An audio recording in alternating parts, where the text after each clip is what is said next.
En los últimos años, el mundo ha pasado por numerosas y dramáticas crisis. Unos afirman que estamos en el umbral de un audaz nuevo orden internacional. Otros, en cambio, advierten que la humanidad tambalea al borde de un abismo que la sumirá en un caos sin precedentes.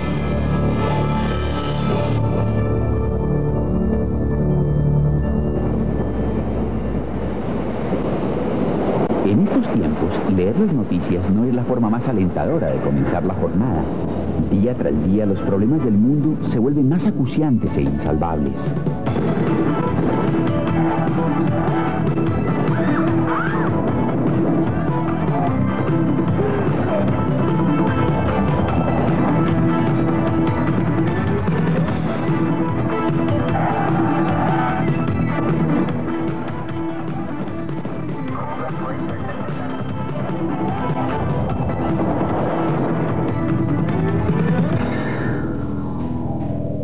El interrogante que asalta a muchos seres humanos es: ¿qué nos deparará el mañana?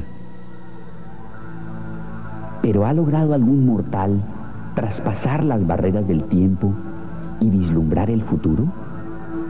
A lo largo de la historia han habido muchos que afirmaron poseer tales poderes. Las predicciones de personajes como Nostradamus, los niños de Fátima, Edgar Cayce y Jim Dixon gozan hoy en día de amplia aceptación. Todo está ya dispuesto en el escenario internacional para el cumplimiento de una sobrecogedora visión en la que coincidieron muchos de aquellos videntes, una serie de sucesos tan cataclísmicos que transformará para siempre el mundo que hoy conocemos. El fin, el apocalipsis, Armagedón. Ahora bien, si uno quiere conocer el futuro, concretamente qué va a ocurrir, por qué, dónde, incluso cuándo, es imperativo escudriñar las miles de profecías registradas en este libro, la Biblia. La historia ha demostrado la extraordinaria infalibilidad y exactitud de las profecías bíblicas. En vista de eso, no cabe duda de que los cientos de predicciones relativas a los postreros días de nuestro planeta, la Tierra, también se harán realidad con la misma precisión que las ya cumplidas. La cuestión es, ¿cuándo? ¿En algún futuro lejano del que no tenemos por qué preocuparnos al presente? ¿O es que efectivamente nos encontramos a las puertas de esos acontecimientos culminantes que vaticinaron todos los profetas de la Biblia, entre ellos el propio Jesús? Hace 2000 años, los discípulos de Cristo anhelaban la respuesta a aquella misma incógnita. Le preguntaron: Maestro, dinos, ¿cuándo será la señal de tu venida y del fin del mundo? Echemos un vistazo a las señales o signos del fin, a los que Jesús mismo nos dijo que debíamos estar atentos. Precisó que esas señales se producirían poco antes de su segunda venida y del fin del mundo en su estado actual. Y oiréis de guerras y rumores de guerras, porque se levantará nación contra nación y reino contra reino.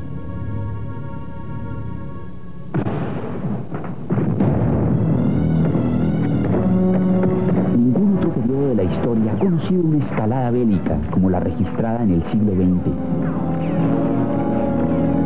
La Cruz Roja estima que más de 100 millones de personas han perecido desde comienzos de siglo a causa de las guerras. Hasta 1914, los conflictos armados nunca habían tenido alcance universal. Sin embargo, la Primera y la Segunda Guerra sí afectaron todo el planeta.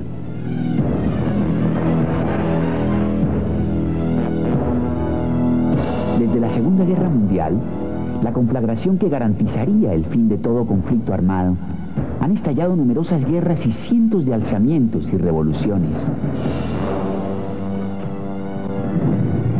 La cifra de muertos en enfrentamientos bélicos desde el final de la Segunda Guerra Mundial supera ya los 23 millones.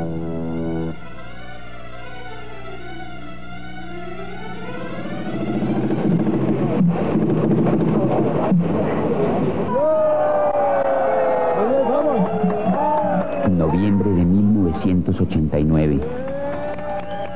La caída del muro de Berlín señala el final de la Guerra Fría entre las superpotencias. No obstante, en lugar de la ansiada paz, se produjeron más guerras y rumores de guerras en todo el orbe.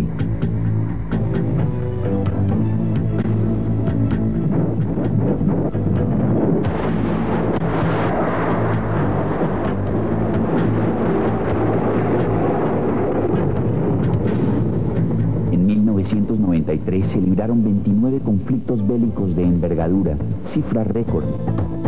El pasaje "se levantará nación contra nación y reino contra reino" podría traducirse como grupo étnico contra grupo étnico, una profecía cumplida con pavorosas consecuencias en la antigua Yugoslavia, Ruanda y otros sitios conflictivos del planeta. Aparte, la escalada de guerras y rumores de guerras han incrementado las crueldades perpetradas en los enfrentamientos bélicos. Nos hemos insensibilizado ante noticias de atrocidades, torturas, violaciones masivas y asesinatos que ponen de manifiesto la monstruosa barbarie de la que es capaz el hombre moderno cuando no se sujeta a la autoridad de Dios.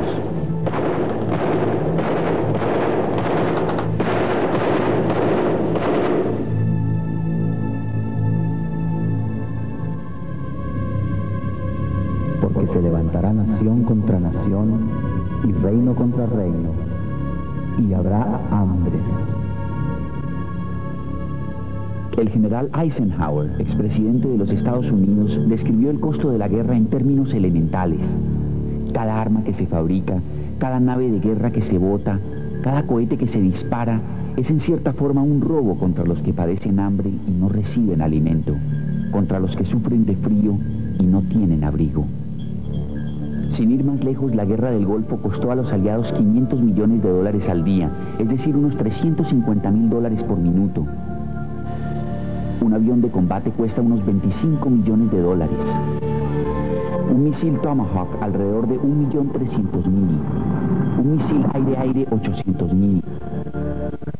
Los proyectiles de tanque oscilan entre $2.000 y $36.000 cada uno. Traducido a cifras más corrientes, por el precio de este misil, los hambrientos alumnos de un colegio podrían almorzar todos los días durante 5 años. Se calcula que en la década del 90 perecerán 100 millones de niños por inanición y enfermedades. Esas 100 millones de muertes podrían evitarse al precio de 10 bombarderos invisibles, o bien al equivalente a 2 días del presupuesto militar combinado de todas las naciones. La Organización Mundial de la Salud estima que 1/3 de la población del planeta está bien alimentada, 1/3 subalimentada y 1/3 padece inanición. Desde que comenzó usted a ver este documental, por lo menos 200 personas habrán muerto de hambre en el mundo. Este año fallecerán más de 4 millones. Lo paradójico es que el mundo sí está en condiciones de producir los alimentos necesarios para su creciente población. Si bien ciertas hambrunas obedecen a flagelos naturales, estos niños probablemente están desnutridos a causa de la inhumanidad imperante, evidenciada por las guerras, los embargos y la corrupción, así como la dominación económica derivada de las descomunales deudas contraídas por muchos países en vías de desarrollo con acreedores internacionales. Estos últimos indujeron a los gobernantes de aquellos países a solicitar abultados préstamos y ahora los mantienen subyugados mediante el cobro de exorbitantes intereses que garantizan la cada vez más aguda miseria de los endeudados y el continuo enriquecimiento de los prestamistas. Mientras esos niños mueren de inanición, los países prósperos de Occidente queman millones de toneladas de alimentos todos los años para mantener altos los precios. El hambre es por norma general resultado de la corrupción y rapacidad del hombre y de su indiferencia por la suerte de su prójimo. Y habrá hambres y pestes.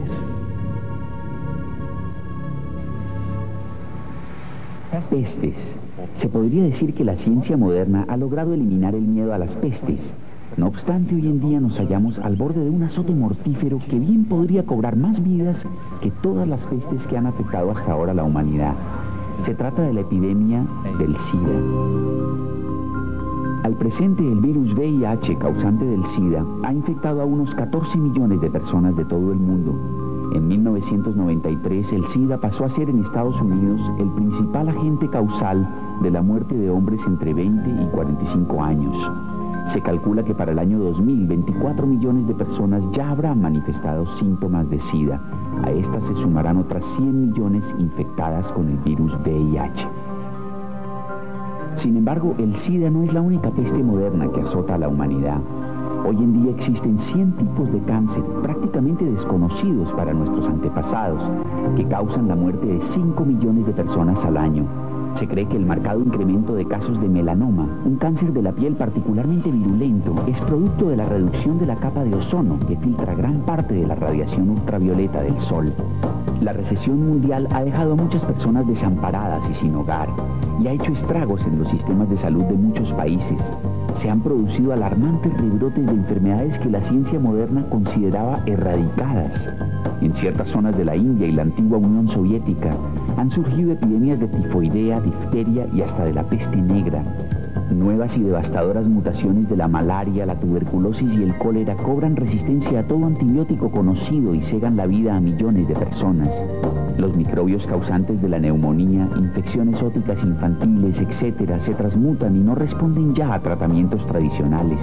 Se cierne así sobre la humanidad la amenaza de una siniestra era posantibiótica, en la cual las infecciones más inocuas podrían transformarse rápidamente en enfermedades mortales. Jesús dijo que una profusión de pestilencias o enfermedades señalaría la época de su regreso. A medida que entremos en la era final de la humanidad sobre nuestro planeta, epidemias como el SIDA se extenderán de forma generalizada. Y habrá hambres y pestes y terremotos en diferentes lugares.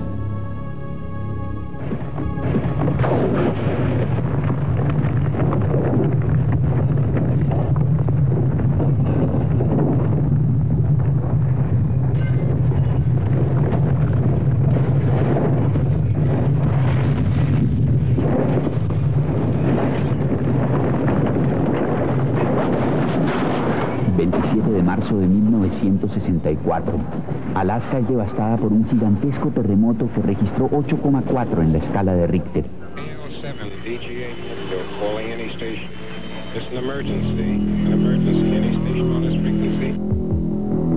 Lo llamativo del caso es que en los 30 años posteriores al terremoto de Alaska ha habido la misma cantidad de terremotos de gran intensidad que en los 2000 años anteriores de la historia. Según el almanaque mundial, entre los años 1000 y 1800 no se produjeron sino 21 terremotos de gran magnitud. En cambio, entre 1800 y 1900 tuvieron lugar 18 convulsiones sísmicas de consideración. Entre 1900 y 1950 hubo 33 movimientos telúricos de grandes proporciones. Y entre 1950 y 1991, esa cifra se elevó a 93, casi el triple de la del medio siglo anterior. En total, esos terremotos cobraron la vida de 1.300.000 personas. Este espectacular incremento en los sismos de gran intensidad ha llevado a los científicos a predecir que estamos entrando en una nueva fase de grandes trastornos telúricos. También la Biblia predice que los postreros días serán una época de gran actividad sísmica, en que la tierra tambaleará como un ebrio y las torres y ciudades de las naciones se desplomarán. 17 de enero de 1994, un terremoto de 6,6 en la escala de Richter ocasiona daños por valor de $30.000 millones en Los Ángeles. Los sismólogos predicen que el inminente gran terremoto de California podría ser 50 veces más fuerte. 17 de enero de 1995, más de 5.000 muertos y 26.000 heridos es el saldo del terremoto del Gran Hanshin en el Japón. La ciudad portuaria de Kobe queda en ruinas, su infraestructura destruida y más de 300.000 personas sin techo. Científicos japoneses del Centro Sismológico de Tsukuba predicen que un terremoto de más de 8 puntos en la escala de Richter podría ocurrir en la zona de Tokio en un futuro cercano. Cuando se produzcan los terremotos de California o Tokio, como está previsto, el número de víctimas fatales y la devastación, así como el impacto que tendrán en la economía mundial, serán inconcebibles. Imaginémonos a un profeta de la antigüedad visualizando una de nuestras modernas carreteras en las que se desplazan cientos de automóviles a toda velocidad con los faros encendidos. ¿Cómo lo describiría? Recordemos que los profetas de entonces no habían visto nada siquiera parecido a un automóvil. Pues bien, hace 2600 años el profeta Nahum predijo que en los días previos al retorno de Cristo, los carros se precipitarán a las plazas, con gran estruendo rodarán por las calles. Su aspecto será como antorchas encendidas, correrán como relámpagos. El profeta seguramente asoció con relámpagos la visión de automóviles circulando a toda velocidad en plena noche. Sin duda corren con gran estruendo en las calles. No es de sorprenderse, pues, que el promedio anual de accidentes de tránsito en los Estados Unidos sea de 19,5 millones, con un saldo de 4 millones de heridos y 45,000 muertos. La profecía de Nahum nos remite a otra importante predicción del profeta Daniel que data del año 534 a.C. y se refiere a la situación imperante en los postreros días. Daniel, cierra las palabras y sella el libro hasta el tiempo del fin. Muchos correrán de aquí para allá y la ciencia aumentará.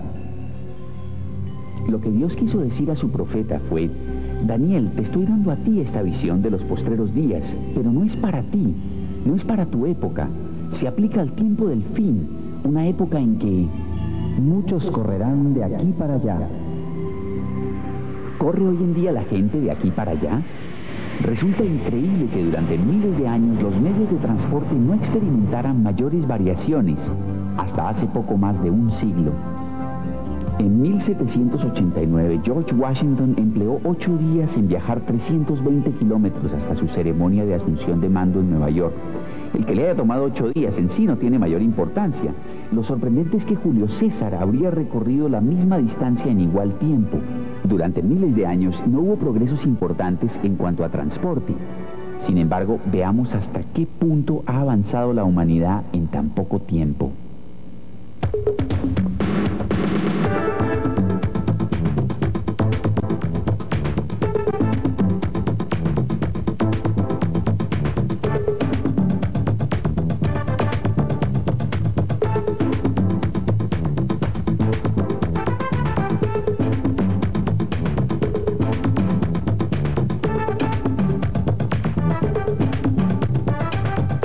Además de conducir a velocidades vertiginosas, en un jet el hombre moderno es capaz de circunvolar el planeta en 24 horas y en una nave espacial en 80 minutos. En nuestra época la gente viaja con más asiduidad que nunca. El turismo internacional constituye un negocio de enormes proporciones en el que cada año más de 200 millones de personas gastan cientos de millones de dólares en viajes fuera de su país de residencia. Solamente en el año 92 se gastaron más de 3.000 millones de dólares en turismo. Se espera que en los próximos 10 años el tráfico turístico se duplique. Muchos correrán de aquí para allá y la ciencia se aumentará. En nuestra generación, los conocimientos científicos han alcanzado cotas inimaginadas. De hecho, según ciertos estudios, el cúmulo total de conocimientos que posee el hombre se duplica cada 8 años. El 80% de los científicos que han existido en la historia están vivos hoy en día. Cada minuto añaden 2.000 páginas a los conocimientos científicos del hombre. A una persona le llevaría 5 años leer todo lo publicado cada 24 horas por investigadores y estudiosos. Anualmente se editan unos 500.000 libros. En 1970, cuando la nave Apolo 13 se perdió en el espacio, escasos 90 minutos fueron necesarios para que los ordenadores de la NASA dieran con la forma de recuperarlos. Con papel y lápiz, a un científico le hubiera tomado 1.000.000 de años la misma hazaña. No obstante, desde 1970 la informática se ha desarrollado con tal vertiginosidad que si la industria automotriz hubiera avanzado al mismo ritmo, hoy en día se podría comprar un Rolls Royce a $3. Para colmo, cabrían 8 sobre la cabeza de un alfiler. El principal componente electrónico de las computadoras, el transistor, se inventó en 1948 en los laboratorios Bell. En 1994, un microcircuito podía cumplir las mismas funciones que 3 millones de transistores. Para fines de siglo, un microcircuito o chip podrá procesar igual cantidad de datos que 1.000 millones de transistores. Las máquinas se han vuelto tan complejas que solo los técnicos más especializados entienden su funcionamiento.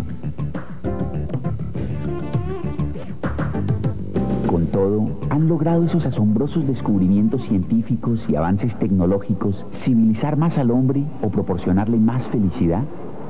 Por lo visto, cuantos más artefactos y artículos de lujo adquiere en su afán de hallar satisfacción, más desdichado se vuelve.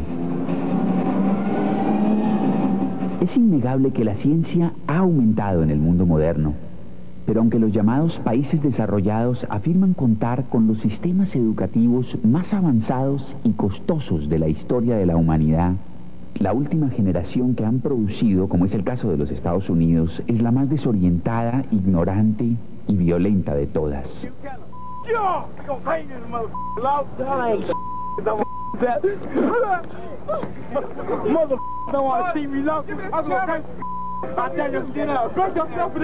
En el capítulo 24 de San Mateo, versículo 37, Jesús profetiza que como en los días de Noé, así será antes que Él regrese. ¿Cómo era pues la situación en los días de Noé? Y vio Dios que la maldad de los hombres era mucha sobre la tierra, y que todo designio de los pensamientos del corazón de ellos era de continuo solamente el mal. Y se corrompió la tierra delante de Dios, y estaba la tierra llena de violencia. En Estados Unidos, un adolescente mata a su padre por el simple placer de verlo morir desangrado. En Inglaterra, 2 niños de 10 años secuestran y asesinan brutalmente a un pequeñito de 2. Horrores de ese tipo se están volviendo moneda corriente. Cuesta imaginarse que aún en los días de Noé hubiera tanta violencia como la que vemos hoy en día.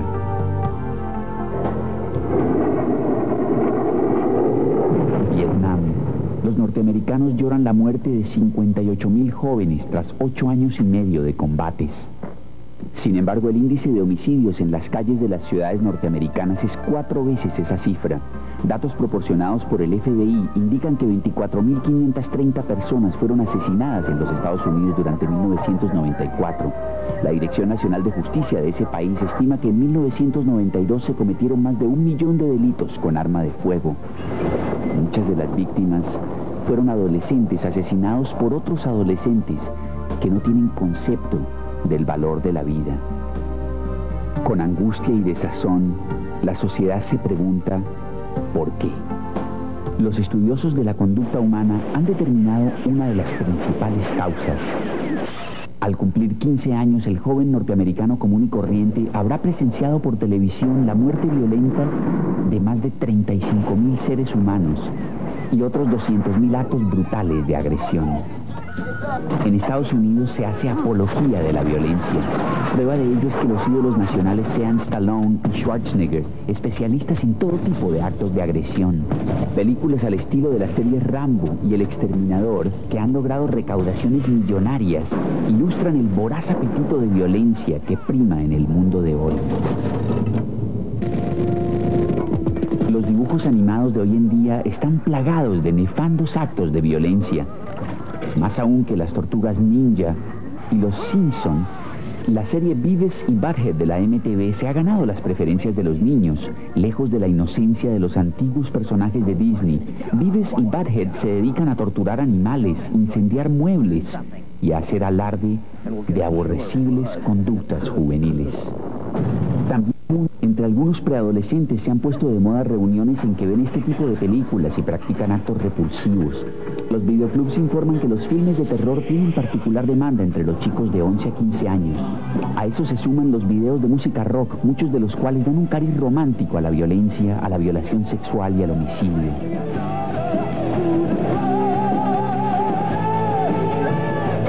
Entre los 12 y los 17 años, un adolescente norteamericano escucha y ve un promedio de 11.000 horas de videos de rock, es decir, más del doble del tiempo que pasa en el colegio.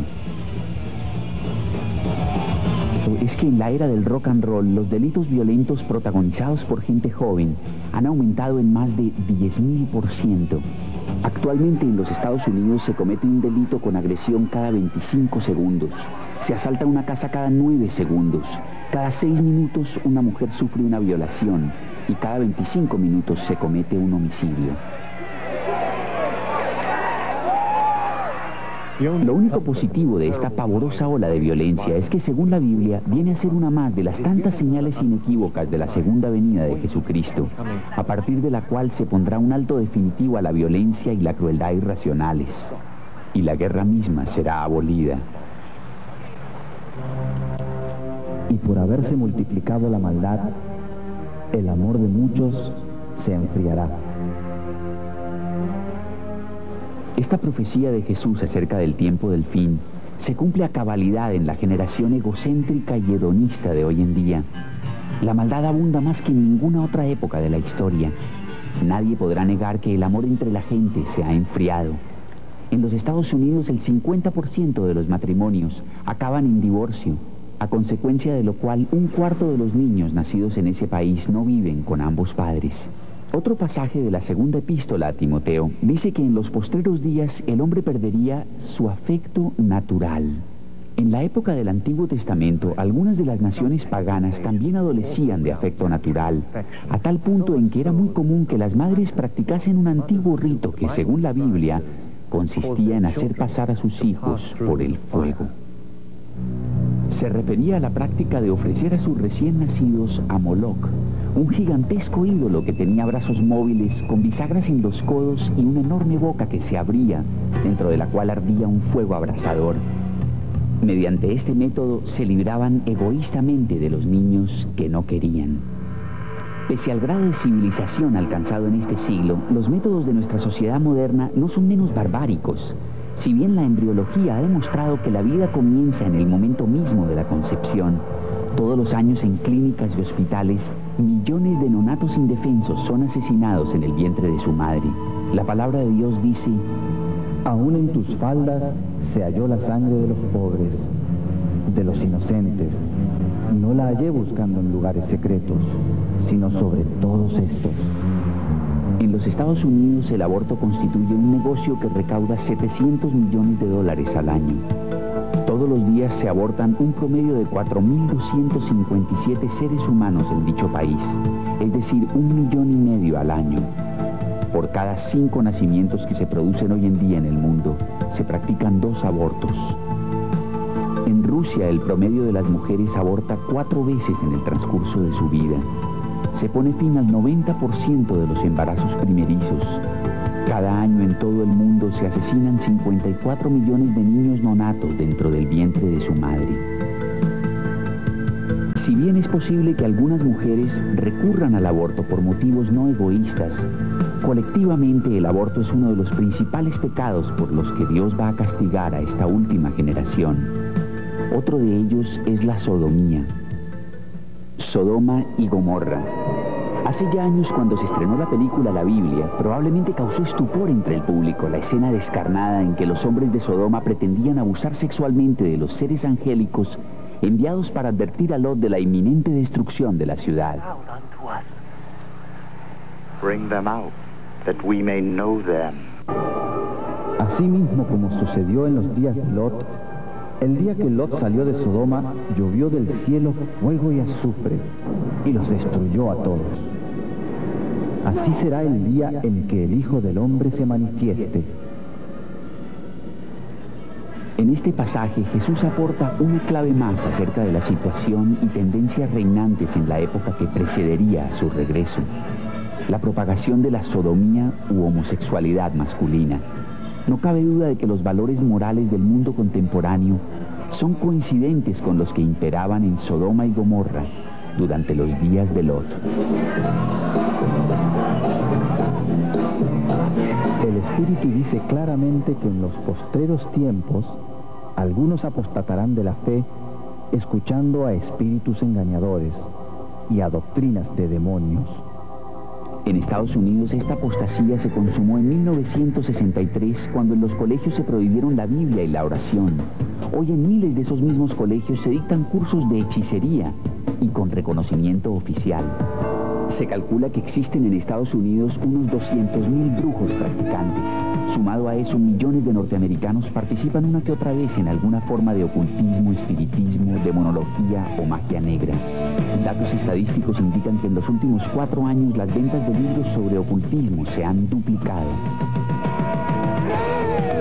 El satanismo hoy en día no se circunscribe al ámbito de pequeñas sectas. Muchos videos de rock son muestras descaradas de culto a Satanás, en los que no faltan la simbología, la liturgia y los rituales propios de la brujería. Millones de jóvenes han caído bajo su perversa influencia. Estos sonidos terroríficos atormentan a la gente joven, arrastrándola a la demencia, a la toxicomanía, el suicidio, a perversiones de todo tipo y a la perdición.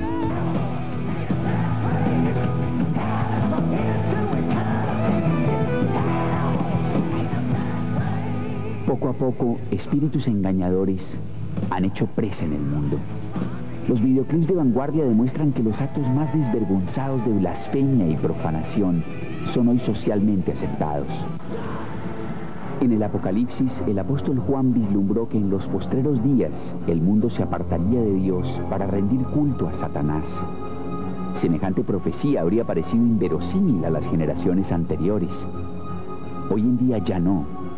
Se ha dicho que el satanismo puro y duro constituye la subcultura de mayor difusión entre los adolescentes de muchos países, y la brujería y el ocultismo, una de las religiones de más rápido crecimiento en el mundo.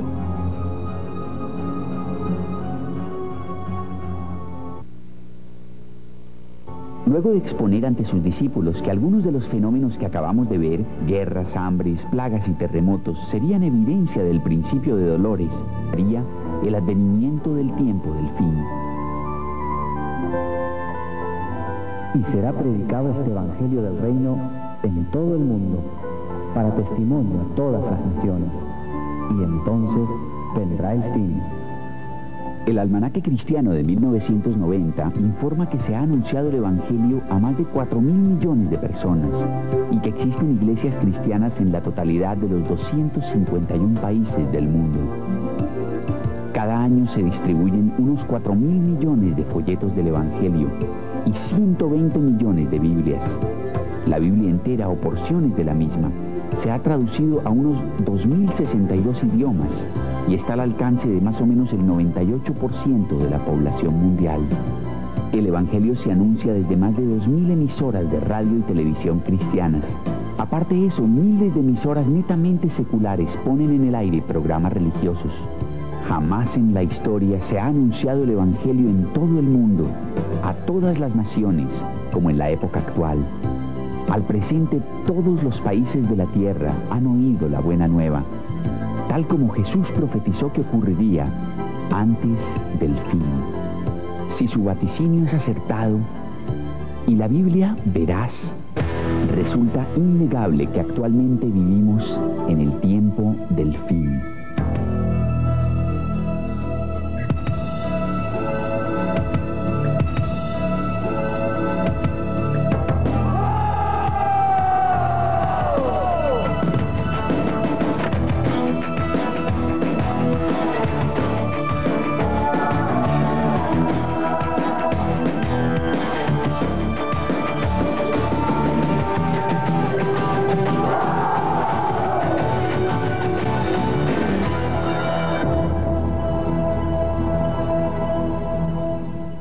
Al principio del capítulo 16 de San Mateo, los rivales religiosos de Cristo le demandan una señal del cielo. Él les responde: cuando anochece decís buen tiempo porque el cielo tiene arreboles, y por la mañana hoy habrá tempestad porque tiene arreboles el cielo nublado.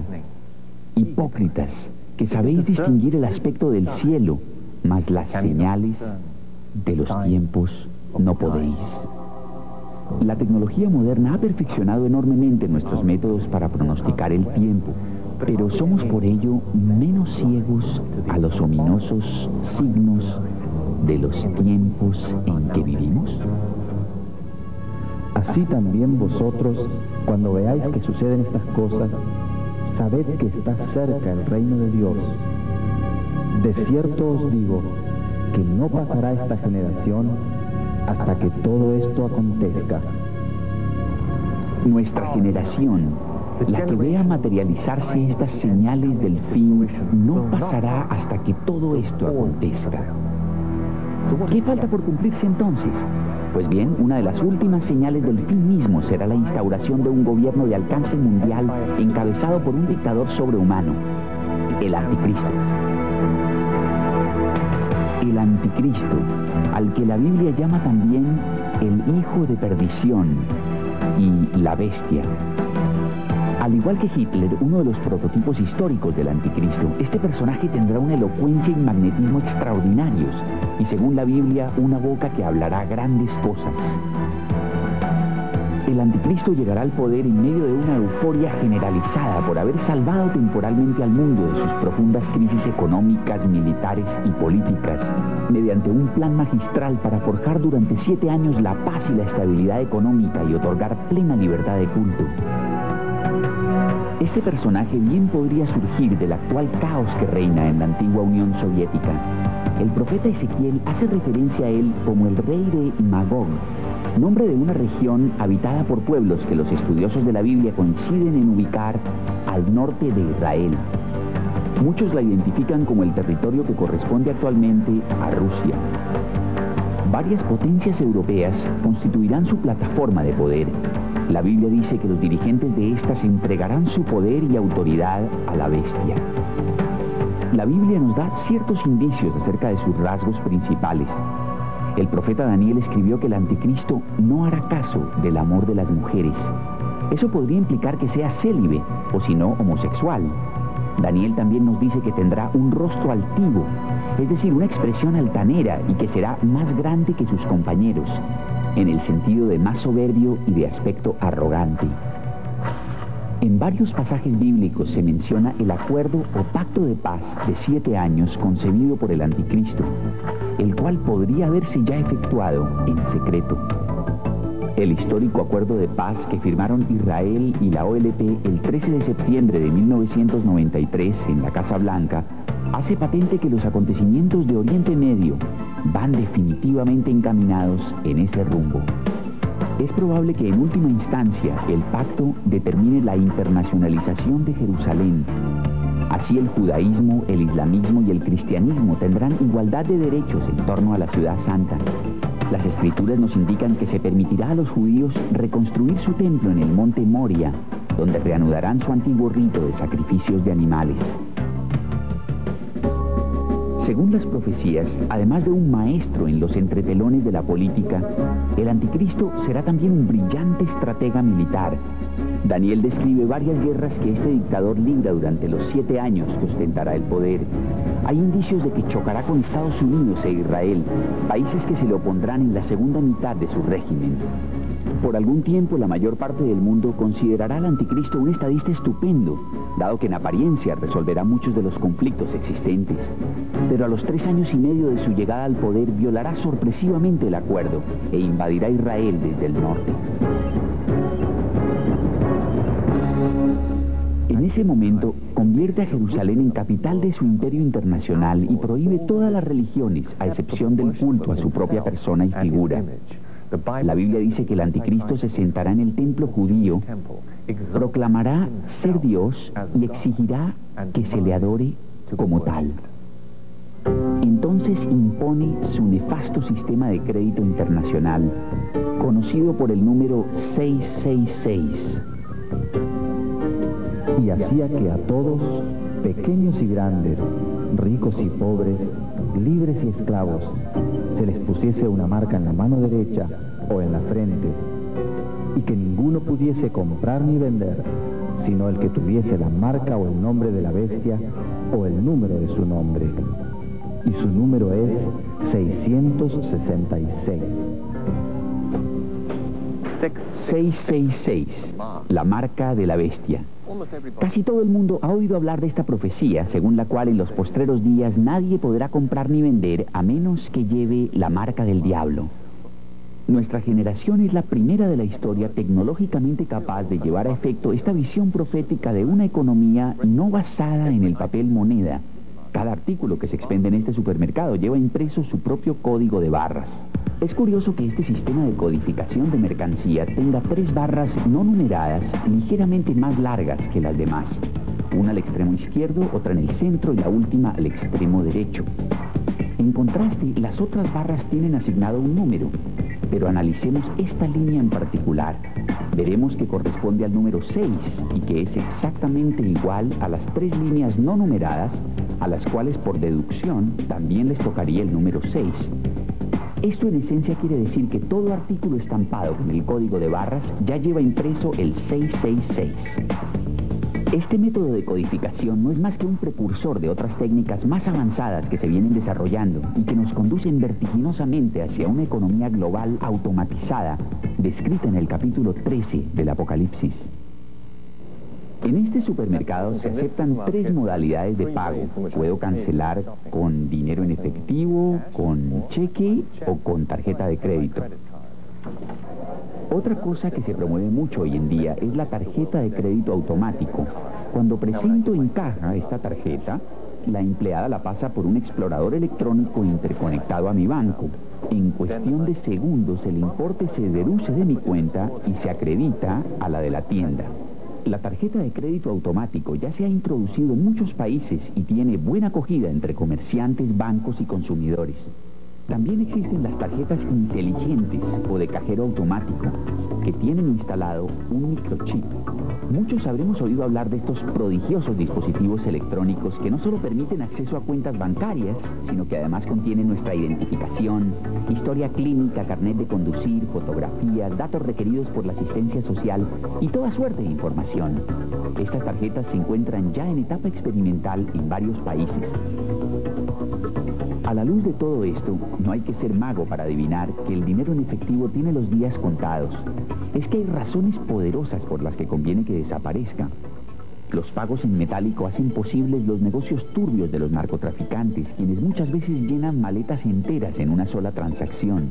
No habiendo papel moneda, cesaría por completo la venta ilegal de estupefacientes. Es más, se eliminaría buena parte de las actividades delictivas, desde un simple robo hasta el terrorismo. Además, sería una suerte de panacea para muchos de los gravísimos males económicos y sociales que aquejan al mundo. No es de extrañar entonces que muchos gobiernos propugnen con inusitado entusiasmo el establecimiento de una sociedad sin dinero. Pero antes de suprimir el efectivo, los cheques y las tarjetas de crédito, es imperativo desarrollar un sistema de identificación a prueba de error que garantice que quien presente una tarjeta para realizar una transacción sea el titular de la misma. Ya se han perfeccionado varios sistemas de filiación muy seguros, como este lector de huellas digitales. El único problema que presentan estos aparatos es su alto costo. Para organizar una sociedad en la que ya no se use dinero, tendría que haber uno de estos artefactos en cada pequeña tienda y comercio. Como decíamos, cada una de estas terminales de identificación cuesta miles y miles de dólares. En cambio, los microcircuitos que contienen las tarjetas electrónicas de plástico no valen sino unos cuantos dólares. Ahora bien, supongamos que en lugar de instalar el chip en la tarjeta, se le implanta a su dueño debajo de la piel.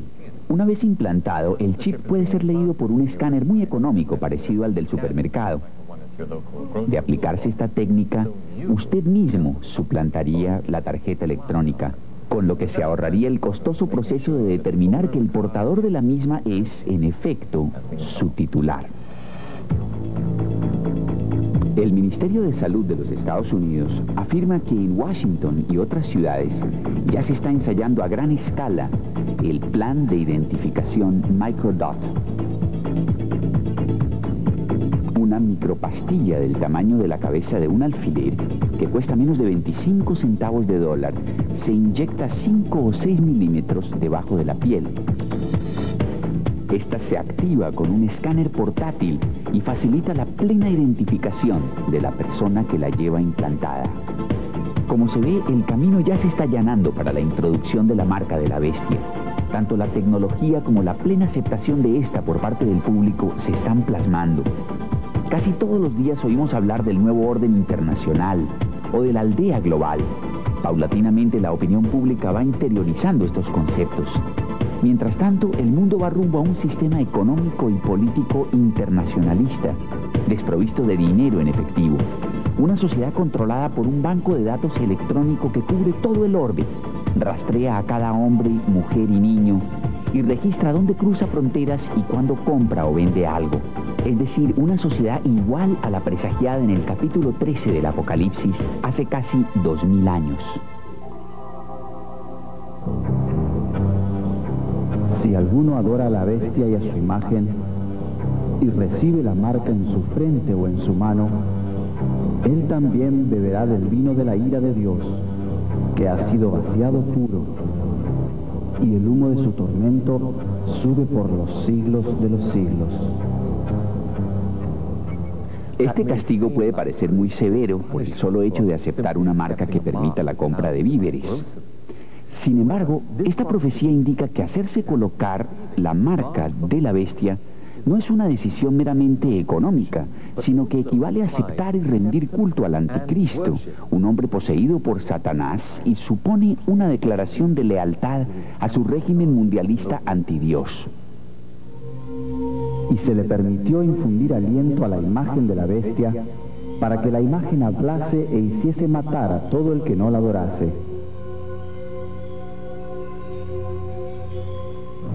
Es posible que esta imagen de la bestia, calificada también de abominación desoladora según las profecías bíblicas, sea una suerte de supercomputador de alta tecnología capaz de realizar funciones increíbles. El mismo estaría conectado a la red de telecomunicaciones del nuevo orden internacional. La Escritura predice que hablará y que hará matar a todo el que no la adore.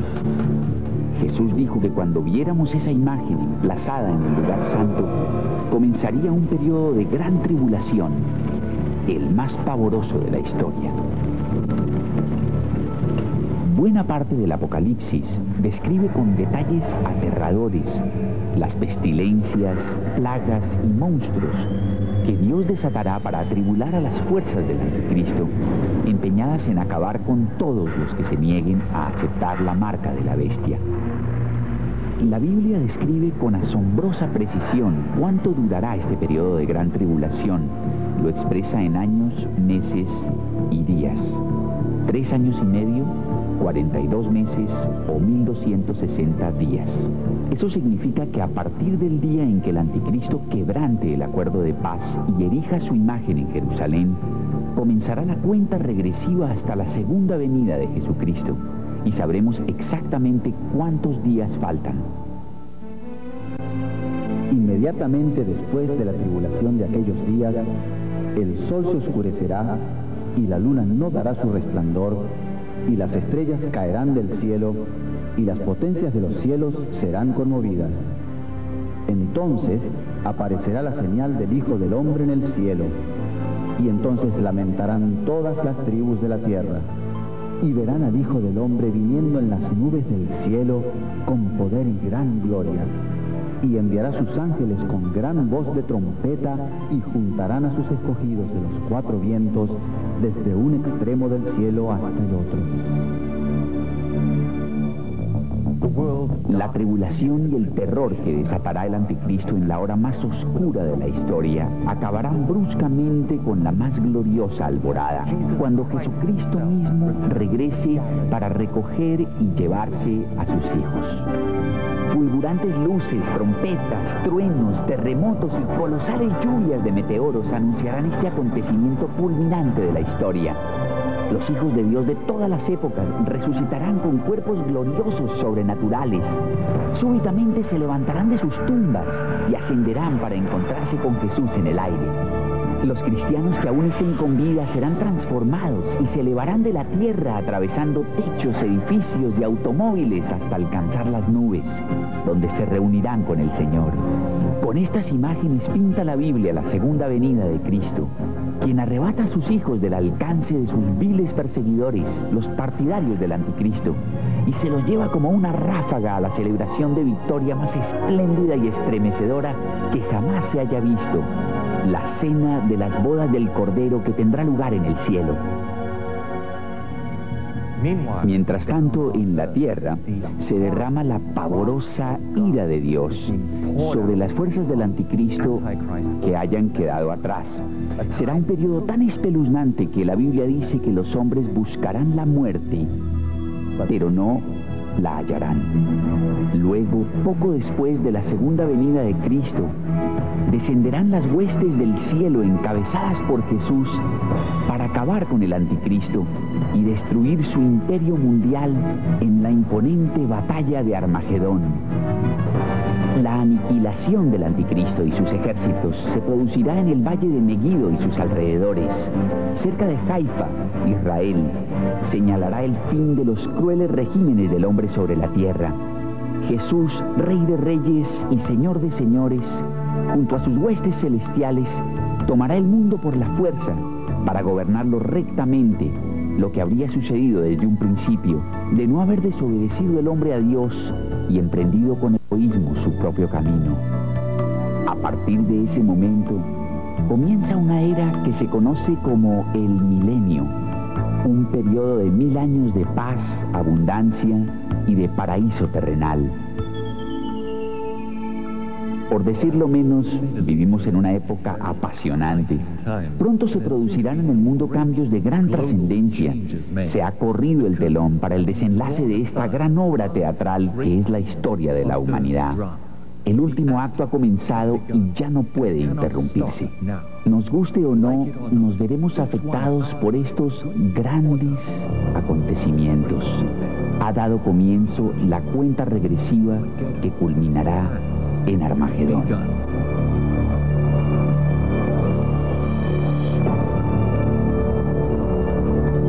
Las interpretaciones de las profecías de la Biblia que hemos examinado no son en modo alguno singulares. Coinciden con las de millones de cristianos, tanto católicos como protestantes. Muchos musulmanes sostienen que pasajes del Corán y otros escritos islámicos predicen algunos de estos mismos acontecimientos apocalípticos. Una de las finalidades de las profecías de la Biblia es la de prevenirnos de estos grandes sucesos del fin de los tiempos, para que no nos tomen por sorpresa y tengamos la seguridad de que todo ello forma parte de los designios divinos. La mejor forma de prepararse para el futuro es aceptar la salvación que ofrece Jesús. Él ha prometido estar con sus hijos, protegerlos, proveer para ellos y conducirlos en esta época angustiosa. Jesús te dará las fuerzas y la entereza para afrontar valientemente estas tribulaciones venideras. Te ayudará a sobrevivir el fin de este mundo y pasar al reino celestial, donde te recompensará más de lo que podrías imaginarte. Si aún no conoces a Jesús, te invito ahora mismo a recibir el don de la vida eterna que Él te ofrece. Basta con que repitas conmigo esta sencilla oración. Jesús, entra en mi corazón. Perdóname todos los errores y pecados que he cometido y regálame la vida eterna. Ayúdame a amarte y a transmitir tu amor y tu verdad a los demás. Amén. La vida es una sola, pronto pasará, mas lo que haga uno por Cristo perdurará. Jesús nos dijo que debemos hacer las obras del que nos envió, entre tanto que el día dura, porque la noche viene cuando nadie puede trabajar. Te invitamos a unar esfuerzos con nosotros para pregonar al mundo el amor de Dios, brindar apoyo a quienes lo necesiten en estos tiempos difíciles y enseñarles lo esplendoroso que va a ser el mundo del mañana.